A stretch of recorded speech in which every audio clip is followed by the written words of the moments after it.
Hello everyone, I am पारस और आज हम डिस्कस करेंगे बाकी की बची हुई केमिकल प्रॉपर्टीज ऑफ एल्कीन। ठीक है, तो हम देख रहे थे कि हमारे पास एल्कीन बन के आ चुकी थी, है ना। हम अब ये देख रहे थे कि हम एल्कीन से और कौन कौन से केमिकल, कौन कौन सी चीज़ें बना सकते हैं। ठीक है, तो हम केमिकल प्रॉपर्टीज ऑफ एल्कीन जब पढ़ते हैं तो हम 4 टाइप्स की रिएक्शन देखते हैं, है ना। सबसे पहले पढ़ते हैं हम एडिशन रिएक्शन, जो कि हमने कवर करी थी, है ना। बची हुई थी ऑक्सीडेशन, ओजोनोलिसिस और पॉलीमराइजेशन, जो कि हम आज कवर करेंगे। ठीक है, तो अभी हम सबसे पहले देखेंगे कि ऑक्सीडेशन कैसे होता है एल्कीन्स में। ठीक है, तो हम बेसिकली ये देखते हैं कि जब भी हमारे पास कोई एल्कीन होती है, हम उसका ऑक्सीडेशन कराते हैं तो उससे हमारे पास विसिनल ग्लाइकोल और कीटोन और एसिड तीनों ही बन सकते हैं। मैं सिंपल ये बोल रहा हूँ कि हमारे पास एल्कीन है, अगर हम एल्कीन का ऑक्सीडेशन कराएंगे तो हमारे पास विसिनल ग्लाइकोल भी बन जाएगा, हमारे पास कीटोन भी बन जाएगा, हमारे पास एसिड भी बन जाएगा। अब डिपेंड किस पे करेगा? एक तो डिपेंड करेगा कि हमारे पास क्या बन रहा है, हमारे पास विसिनल ग्लाइकोल बन रहा है या कीटोन बन रहा है या हमारे पास एसिड बन रहा है। वो डिपेंड करेगा कि हमारे पास किस टाइप की एल्कीन है और हमारे पास रिएजेंट क्या है। ठीक है, अगर हमारे पास रिएजेंट होगा cold dilute potassium permanganate means KMnO4, जिसका फॉर्मूला होता है, तो हमारे पास एल्कीन से विसिनल ग्लाइकोल बनेगा। लेकिन अगर हमारे पास डाइल्यूट KMnO4 की जगह पे हमारे पास एसिडिक KMnO4 होगा तो हमारे पास कीटोन और एसिड बनेगा, है ना। और कीटोन बनेगा कि एसिड बनेगा, अगर मैं एसिडिक KMnO4 लूं, वो डिपेंड करेगा हमारे पास कि हमारे पास किस टाइप की एल्कीन है। ठीक है, तो बेसिकली आपको अभी सिर्फ इतना याद रखना है कि हम एल्कीन का अगर ऑक्सीडेशन करा रहे हैं तो हमारे पास विसिनल ग्लाइकोल भी बन सकता है, हमारे पास कीटोन भी बन सकता है, हमारे पास एसिड भी बन सकता है। अगर हम डाइल्यूट KMnO4 लेंगे तो हमारे पास विसिनल ग्लाइकोल बनेगा एल्कीन से, और अगर हम लेंगे एसिडिक KMnO4 तो हमारे पास कीटोन और एसिड बनेगा। इतना आपको याद रखना है। ठीक है, अभी ये सब देख के घबराना नहीं है, ऐसा अभी जितना मैं बता रहा हूँ वो करो तुम, ये अपने आप समझ आ जाएगा तुमको। ठीक है, तो पहला एग्जांपल देखेंगे जब हम एल्कीन का ऑक्सीडेशन कराएंगे, है ना, in presence of dilute KMnO4, और हम बनाएंगे विसिनल ग्लाइकोल। ठीक है, तो हम क्या करेंगे, हम सिंपल एक एल्कीन ले लेंगे। हमने सिंपल क्या किया, एक एल्कीन ले ली CH2 डबल बॉन्ड CH2। ठीक है, हमने इसमें H2O ऐड कराया और एक ऑक्सीजन ऐड कराई। ठीक है, और हमने यहाँ पे प्रेजेंस ली डाइल्यूट हमारे पास KMnO4 जो कि कोल्ड है ना, कोल्ड है, और 273 केल्विन हमने टेम्परेचर लिया। तो हमको देखने को क्या मिलेगा, हम ये वाला बॉन्ड तोड़ देंगे, हम ये वाला बॉन्ड तोड़ देंगे, और हमारे पास कितने H है, 2H है और 2 ही O है। तो हम क्या करेंगे, एक OH इसको दे देंगे, एक OH इसको दे देंगे, क्योंकि भाई बॉन्ड टूटा है ना। तो हम इसको भी कुछ देना पड़ेगा, इसको भी कुछ देना पड़ेगा, तो हमने एक OH इसको दे दिया, एक OH इसको दे दिया। हमको मिला क्या, हमको मिला CH2 इस पे अटैच हो गया OH, CH2 इस पे भी अटैच हो गया OH, है ना। इसको हम बोल रहे हैं विसिनल ग्लाइकोल। ठीक है, तो ये एग्जांपल हो गया, है ना। आपको याद क्या रखना है कि यहाँ पे हमने डाइल्यूट KMnO4 लिया है। ठीक है, एक और एग्जांपल देखना है, एक और एग्जांपल देखो। जैसा मैं इस बार अलग एल्केन ले लेता हूँ कोई, मैंने एल्केन ली कुछ ये, है ना। अगेन H2O ऐड कराया, ऑक्सीजन ऐड कराई, और रिएजेंट हमने सेम लिया, है ना। तो आप क्या करोगे, इस बॉन्ड को तोड़ोगे, डबल बॉन्ड को तोड़ोगे, एक OH इसको दे दोगे और एक OH इसको दे दोगे। ठीक है, हमारे पास क्या बनेगा, CH3, है ना, एज इट इज आ गया। तो सिंगल बॉन्ड से CH और इसके पास एक OH है ना, और यहाँ पे भी CH और इसके पास भी एक OH है। क्लियर है क्या इतना? ठीक है, तो बेसिकली हमने यहाँ पे किया क्या, हमने एक एल्कीन ली, है ना। एल्कीन में हमने डाइल्यूट KMnO4 रिएजेंट लिया, है ना, 273 केल्विन टेम्परेचर दिया। तो हमारे पास एल्कीन से हमारे पास विसिनल ग्लाइकोल बन गया। ठीक है, अब मैं ये बोल रहा हूँ कि अगर हम यहाँ पे डाइल्यूट KMnO4 की जगह पे हम एसिडिक KMnO4 ले लें तो हमको क्या देखने को मिलेगा, है ना। हमने क्या करना है, हमने डाइल्यूट KMnO4 की जगह पे एसिडिक KMnO4 ले लें हम, तो हमको दो चीजें देखने को मिलेंगी। एक तो मिलेगा हमको कीटोन और एक मिलेगा हमको एसिड। अब कीटोन कब मिलेगा, एसिड कब मिलेगा, वो डिपेंड करेगा कि हम किस टाइप की एल्कीन ले रहे हैं, ठीक है। अगर मैं कुछ इस तरीके की एल्कीन ले लूं, है ना, मैंने कुछ इस तरीके की एल्कीन ले ली और मैंने इसको एसिडिक KMnO4 रिएजेंट ले लिया मैंने, तो हमारे पास कीटोन देखने को मिलेगा हमको। ये आपको याद रखना है कि अगर मेरे पास इस टाइप की एल्कीन आई और मैंने इसको एसिडिक KMnO4 की प्रेजेंस रखी यहाँ पे, तो हमारे पास कीटोन मिलेगा। और अगर इस टाइप की एल्कीन आई, है ना, और फिर मैंने इसकी प्रेजेंस रखी KMnO4 H पॉजिटिव की, तो हमारे पास एसिड देखने को मिलेगा हमको, ठीक है। तो सिंपल आपको इतना याद रखना है कि अगर हम कोल्ड डाइल्यूट KMnO4 रिएजेंट लेते हैं, है ना, और एल्कीन का ऑक्सीडेशन कराते हैं, तो हमको मिलेगा विसिनल ग्लाइकोल। और अगर हम डाइल्यूट KMnO4 की जगह पर अगर हम ले लेते हैं एसिडिक KMnO4, तो हमको कीटोन भी देखने को मिल सकता है, हमको एसिड भी देखने को मिल सकता है। कीटोन और एसिड कब कब देखने को मिलेंगे, या कब कीटोन देखने को मिलेगा हमको, कब एसिड देखने को मिलेगा, वो डिपेंड करेगा कि हम एल्कीन किस टाइप की ले रहे हैं। अगर हम इस टाइप की एल्कीन लेंगे तो हमारे पास कीटोन आएगा, और अगर हम ऐसी एल्कीन लेंगे तो हमारे पास एसिड आएगा, ठीक है। तो अभी आपको इतना सब याद हो गया। अभी देख लेते हैं कि हमने इसके बारे में लिखा क्या हुआ है ना। हमने सबसे पहले लिखा कि अगर हम एल्कीन को ऑक्सीडाइज कराएंगे तो हमारे पास विसिनल ग्लाइकोल भी बन सकता है, जो कि हमने ऐसा बना के दिखाया है यहाँ पे।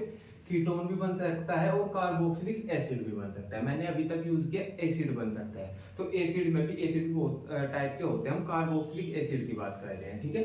तो हमने इथाइलिन ग्लाइकोल, है ना, सॉरी विसिनल ग्लाइकोल भी बन सकता है हमारे पास कीटोन भी बन सकता है, हमारे पास एसिड भी बन सकता है। ये हमने पहली पॉइंट में लिखा हुआ है, ठीक है। उसके बाद बोलते हैं कि अगर हम एल्कीन की रिएक्शन कराएं cold dilute aqueous solution of potassium permanganate, है ना, पोटेशियम परमैंगनेट मतलब KMnO4 जिसका फॉर्मूला होता है ना, और इसी को हम बेयर्स रिएजेंट भी बोल देते हैं, ठीक है। तो हमारे पास देखने को मिलेगा विसिनल ग्लाइकोल। ये हमने सेम ऐसे रिएक्शन कराए तो हमको विसिनल ग्लाइकोल देखने को मिला, ठीक है। Decolourisation of KMnO4 solution is used as a test of unsaturation, है ना। जब भी हमको टेस्ट करना होता है कि हमारे पास जो कंपाउंड है वो अनसैचुरेटेड कंपाउंड है, सैचुरेटेड कंपाउंड है ना, उसका अगर हमको टेस्ट करना होता है। अच्छा, अनसैचुरेटेड क्या होता है कि जिसमें डबल और ट्रिपल बॉन्ड होते हैं, ठीक है। तो जब भी हमको ये देखना होता है कि हमारे पास जो मॉलिक्यूल है, जो कंपाउंड है वो अनसैचुरेटेड है, तो हमको ये हेल्प KMnO4 सॉल्यूशन की ही हम हेल्प लेते हैं, ठीक है। इतना समझ आ गया, ठीक है। अब हम बोलते हैं कि अगर हम एसिडिक पोटेशियम परमैंगनेट ले लें, अभी तक कैसा ले लेते हैं हम डाइल्यूट, अगर हम एसिडिक पोटेशियम परमैंगनेट ले लें या एसिडिक पोटेशियम डाइक्रोमेट ले लें, तो हमको एल्कीन से कीटोन और एसिड्स देखने को मिलेगा। अब कीटोन मिलेगा या एसिड मिलेगा ये डिपेंड करेगा upon the nature of alkene, कि हमारे पास एल्कीन कैसी है। अगर कुछ इस तरीके की एल्कीन है हमारे पास तो हमको कीटोन देखने को मिलेगा, और अगर हमारे पास इस तरीके की एल्कीन है तो हमको एसिड देखने को मिलेगा, ठीक है। इतना क्लियर है क्या आपको? तो अभी नेक्स्ट आता है हमारे पास ओजोनोलिसिस, है ना। तो अभी हम कवर करेंगे कि ओजोनोलिसिस क्या होता है, ठीक है। तो बेसिकली हम कहते क्या है कि ओजोनोलिसिस में हम क्या कहते हैं कि एल्कीन लेते हैं और एल्कीन में ओजोन का एक मॉलिक्यूल ऐड कराते हैं, जिससे हमारे पास ओजोनोइड बनता है, और फिर हम ओजोनोइड का क्लीवेज कराते हैं with help of zinc and H2O, तो हमारे पास एल्डिहाइड बन के आता है। तो मैं सिंपल ये बोलना चाह रहा हूँ कि हम जब ओजोनोलिसिस कराते हैं एल्कीन का, तो एल्कीन से हमको एल्डिहाइड मिलेगा।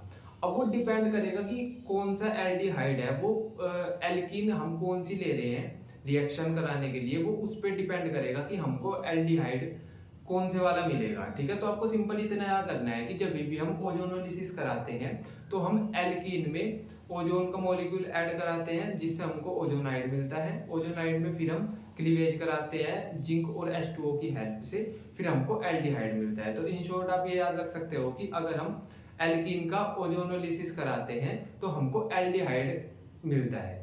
ठीक है, तो अभी देख लेते हैं, आपको एग्जांपल से ज्यादा अच्छा समझ आएगा। मैं सिंपल ये बोल रहा हूँ कि हमने क्या किया, हमने एक एल्कीन ले ली, है ना, सिंपल एल्कीन ले ली, CH2 डबल बॉन्ड CH2। ठीक है, हमने क्या किया, हमने इसमें ओजोन का एक मॉलिक्यूल ऐड करा दिया। ठीक है, तो हमको क्या मिलेगा, हमको मिलेगा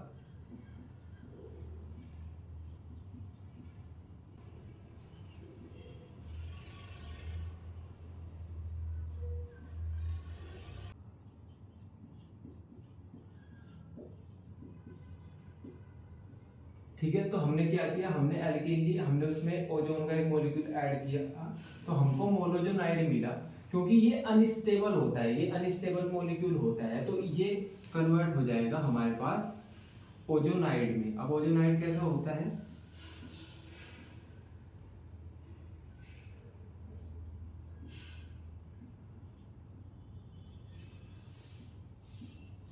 ये हमारे पास ओजोनाइड है। ठीक है, तो हमने सिंपल क्या किया, हमने एल्कीन ली, उसमें एक मॉलिक्यूल ओजोन का ऐड कराया, जिससे हमको मोनोजोनाइड मिला, है ना। मोनोजोनाइड होता है वो अनस्टेबल होता है। ठीक है, तो ये हमारे पास इसमें कन्वर्ट हो गया ओजोनाइड में, है ना, इसको बोलते हैं हम ओजोनाइड। ठीक है, अब क्या करेंगे, अब हम इसका क्लीवेज कराएंगे, किसकी हेल्प से, हम यहाँ पे लेंगे जिंक H2O, जिससे इसका क्लीवेज हो जाएगा, ये टूट जाएगा। अब ये टूटेगा कैसे, ये कुछ इस तरीके से टूटेगा, ऐसे। पर यहाँ पे क्या है, CH2O, ये तो अलग हो जाएगा, है ना। तो हम ऐसे लिख देंगे भाई, एक कार्बन है, कार्बन, 2 हाइड्रोजन है, 1 2 और ऑक्सीजन। ठीक है, तो ये हमारे पास एल्डिहाइड बन के आ गया, है ना, इसको हम बोलते हैं फॉर्मेल्डिहाइड। ठीक है, अब यहाँ पे भी यही बन रहा है क्या, CH2O, है ना, यहाँ पे भी यही बन रहा है, तो हम ऐसे बोल देंगे कि एक और हमको फॉर्मेल्डिहाइड ही मिला। ठीक है, बाकी बचा क्या, ऑक्सीजन, तो ये जिंक के साथ आ जाएगा, ये बना देगा ZnO। ठीक है, तो हमने सिंपल क्या किया, हमने एल्कीन ली, उसमें हमने ऑक्सीजन का मॉलिक्यूल ऐड कराया, तो हमको ओजोनाइड देखने को मिला, फिर हमने इसका क्लीवेज करा दिया विद हेल्प ऑफ ZnH2O, तो हमको फॉर्मल्डिहाइड देखने को मिला। तो बेसिकली पूरी रिएक्शन में हुआ क्या, हमने एल्कीन ली, ऑक्सीजन का मॉलिक्यूल ऐड कराया, हमको एल्डिहाइड देखने को मिला। अब एल्डिहाइड में भी हमको फॉर्मल्डिहाइड देखने को मिला, क्योंकि हमने इस तरीके की एल्कीन ली थी। अगर मैं कुछ एल्कीन चेंज कर देता तो हमको फिर कोई सा और एल्डिहाइड मिलता, है ना। ये एक एग्जांपल हो, देखो, अगर मैं बोल दूं कि मेरे पास एल्कीन है कुछ ऐसी,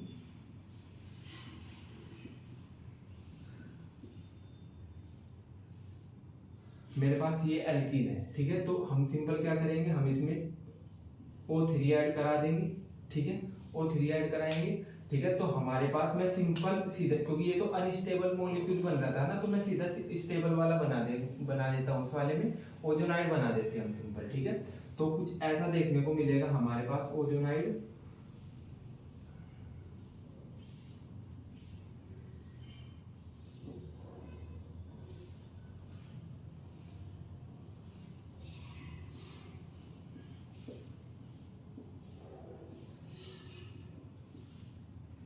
देखना समझ आ रहा है कि आपको, भाई हमने सिंपल एल्कीन ली, एल्कीन में O3 ऐड कराया, तो हमको ओजोनाइड देखने को मिला। ठीक है, अब हम क्या करेंगे, अब हम इनका क्लीवेज कराएंगे। क्लीवेज के लिए हम ZnH2O लेते हैं। ठीक है, तो जब हम क्लीवेज होगा, कैसे होगा इसका क्लीवेज, हम इतने को अलग लिख देंगे और इतने को अलग लिख देंगे। ठीक है, तो यहाँ पे क्या मिला हमको, CH3, सॉरी यहाँ पे 1 हाइड्रोजन आएगा, है ना, 1 हाइड्रोजन आएगा, तो यहाँ पे हमको क्या मिला, CH3CHO, तो हम ऐसे लिख देंगे CH3CHO। ठीक है, दूसरी साइड हमको वही मिला, CH2O जो हमको पहले मिला था, तो हम लिख देंगे HCHO। ठीक है, और एक ऑक्सीजन बची, तो ये ZnO के साथ। ठीक है, तो अब इस वाले में भी हमको एल्कीन में जब हमने ओजोन ऐड कराया, ओजोन का एक मॉलिक्यूल ऐड कराया, तो हमको एल्डिहाइड ही देखने को मिला। लेकिन पहले हमको बस फॉर्मल्डिहाइड के 2 मॉलिक्यूल देखने के लिए मिले थे, अब हम एक फॉर्मल्डिहाइड और एक एसिटल्डिहाइड देखने को मिला। ठीक है, तो डिपेंड कर रहा है कि हम कौन सी एल्कीन लेंगे और हमको कौन सा एल्डिहाइड मिलेगा। बाकी हम चाहे कोई सी भी एल्कीन ले, हमको देखने को मिलेगा एल्डिहाइड ही। ठीक है, एक एग्जांपल और देखना है, एक एग्जांपल और देखो इसका। एक एग्जांपल हमने ये देखा, फिर ये अब थर्ड वाला देखो। इसमें हम क्या कहते हैं कि हम कुछ ऐसी एल्कीन लेंगे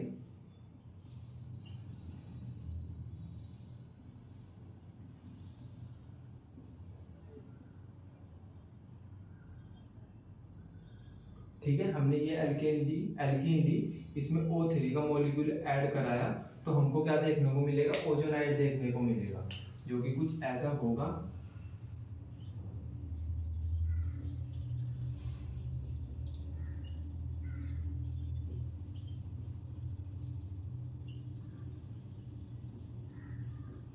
है ना, ये हमको ओजोनाइड देखने को मिला। अब हम क्या कराएंगे, अब हम इसका क्लीवेज कराएंगे, किसकी हेल्प से, ZnO की हेल्प से, सॉरी जिंक और H2O की हेल्प से। ठीक है, तो इसका क्लीवेज हो जाएगा। अब क्लीवेज कैसे करेंगे, हम कुछ इस तरीके से करेंगे, इसको एक जगह लिख देंगे, इसको दूसरी जगह पे लिख देंगे। ठीक है, तो अब ये क्या बन गया मेरे पास, इतने में क्या बन गया, CH3 CO CH3, तो हमने लिखा CH3 CO CH3। ठीक है, यहाँ पे क्या है, यहाँ पे फिर वही है CH2O, तो हम लिख देंगे HCHO, है ना, CH2 और O। ठीक है, और यहाँ पे हमको देखने को मिला क्या बच जाएगा, जिंक और ऑक्सीजन, ZnO। ठीक है, तो बेसिकली ये हमको मिल गया यहाँ पे एल्कीन से एसीटोन, जब CH3CO CH3 को हम एसीटोन बोल देते हैं, उस HCHO को हम फॉर्मेल्डिहाइड बोल देते हैं। ठीक है, तो अभी देख लेते हैं हमने इसके बारे में लिखा क्या हुआ है। ठीक है, तो हम बोलते हैं कि ओजोनोलिसिस में हम क्या करते हैं, एल्कीन्स में ओजोन का मॉलिक्यूल ऐड करते हैं, है ना, एल्कीन ली, उसमें ओजोन का मॉलिक्यूल ऐड किया, है ना, तो हमको क्या देखने को मिलता है, ओजोनाइड, एल्कीन से ओजोनाइड बन जाता है ना, एल्कीन से ओजोनाइड बन जाता है। ठीक है, देन फिर हम क्या कराते हैं, क्लीवेज कराते हैं हम ओजोनाइड का, किसकी हेल्प से, ZnH2O की हेल्प से। ठीक है, और हमको एक स्मॉलर मॉलिक्यूल मिलता है। ठीक है, स्मॉलर मॉलिक्यूल क्या होता है, वो हमारे पास एल्डिहाइड होता है ना, हो सकता है दो स्मॉल मॉलिक्यूल मिले हमको एल्डिहाइड के, ऐसा भी हो सकता है कि हमको एक कीटोन मिले और एक एल्डिहाइड मिले, है ना, पर ये परमानेंट है कि एल्डिहाइड हमको जरूर मिलेगा। उसके साथ हो सकता है कि एल्डिहाइड ही हो, उसके साथ ये भी हो सकता है कि कीटोन हो। ठीक है, सेकंड पॉइंट देख लेते हैं कि the reaction is highly useful in detecting the position of double bond, है ना, तो हमारे पास कोई एल्कीन है या हमारे पास कोई अनसैचुरेटेड कंपाउंड है जिसमें डबल बॉन्ड या ट्रिपल बॉन्ड हो, तो उसमें ये हमको बताता है कि डबल बॉन्ड की पोजीशन क्या है। ठीक है, तो हम ऐसा बोल सकते हैं कि ये जो रिएक्शन होती है ये डिटेक्ट करती है डबल बॉन्ड की पोजीशन। क्लियर है क्या? ठीक है, तो ये हमारे पास ओजोनोलिसिस होता है। ठीक है, तो अभी हमारे पास लास्ट वाली रिएक्शन बचती है पॉलीमराइजेशन। तो देख लेते हैं हमारे पास पॉलीमराइजेशन होता क्या है। ठीक है, तो बेसिकली हम पॉलीमराइजेशन में क्या करते हैं कि हम बहुत सारे सिंपल मॉलिक्यूल लेते हैं, है ना, और उनको ऐड कर देते हैं, जिससे वो एक कंपाउंड मॉलिक्यूल का फॉर्मेशन हो जाता है। हम बहुत सारे सिंपल मॉलिक्यूल को जब ऐड करेंगे तो एक कंपाउंड मॉलिक्यूल बन जाएगा। ठीक है, और इस प्रोसेस को हम पॉलीमराइजेशन बोलते हैं। ठीक है, तो हम सिंपल ऐसा बोलते हैं कि जो हमारे पास सिंपल मॉलिक्यूल होते हैं उनको हम मोनोमर्स बोल देते हैं, है ना। तो जब हम बहुत सारे मोनोमर्स को ऐड करते हैं तो जो उनसे कंपाउंड मॉलिक्यूल बनता है उसको हम पॉलीमर बोल देते हैं। सिंपल इसको ऐसे समझो कि जैसे मेरे पास मोनोमर्स है ना, 1 2 3 4, है ना, तो मैंने 4 मोनोमर्स को, ये एक मोनोमर एक मोनोमर एक मोनोमर, तो मैंने बहुत सारे मोनोमर्स को ऐड कर दिया और ऐड करके कुछ मेरे पास ऐसा मॉलिक्यूल आ गया जिसको मैं पॉलीमर बोल रहा हूँ, है ना। तो हम बहुत सारे मोनोमर्स को जब ऐड करेंगे तो हमारे पास पॉलीमर का फॉर्मेशन हो जाएगा और इसको ही हम पॉलीमराइजेशन बोलते हैं। ठीक है, अब पॉलीमराइजेशन की जो प्रोसेस होती है उसको हाई टेम्परेचर चाहिए होता है, हाई प्रेशर चाहिए होता है और एक कैटलिस्ट चाहिए होता है। ठीक है, तो इसका एक एग्जांपल देखो आप, जैसे मैं बोल रहा हूँ कि मेरे पास ईथीन है, CH2 डबल बॉन्ड CH2, ये हमारे पास एक मोनोमर है ना, और मैंने ईथीन के बहुत सारे मॉलिक्यूल ले लिए, है ना। तो मैं बोल रहा हूँ कि मैंने ईथीन के बहुत सारे मॉलिक्यूल ले लिए, है ना, क्योंकि ये मोनोमर है, मोनोमर हम बहुत सारे लेते हैं। ठीक है, फिर हमने क्या किया, इसको हाई टेम्परेचर दिया और हमने इसको हाई ही प्रेशर दिया। ठीक है, और एक कैटलिस्ट दिया, एक कैटलिस्ट की प्रेजेंस रखी।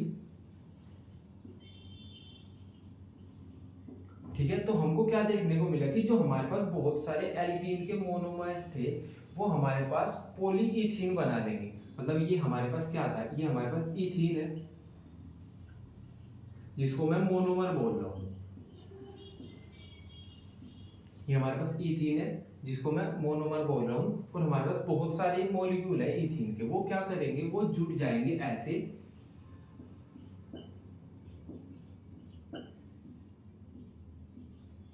है ना, और पॉलीथीन बना लेंगे, है ना भाई। इथीन तो ये है, पॉली ओ लग जाएगा इसके सामने, पॉली क्यों, क्योंकि अब वो बहुत सारे मोनोमर जुड़े हैं ना, तो जब बहुत सारी कोई चीज जुड़ेंगे तो हम उसको पॉली बोल देंगे ना। तो मैं ऐसा बोल दूंगा कि यहाँ पे इथीन तो थी हमारे पास, यहाँ पे पॉलीथीन बन गई है।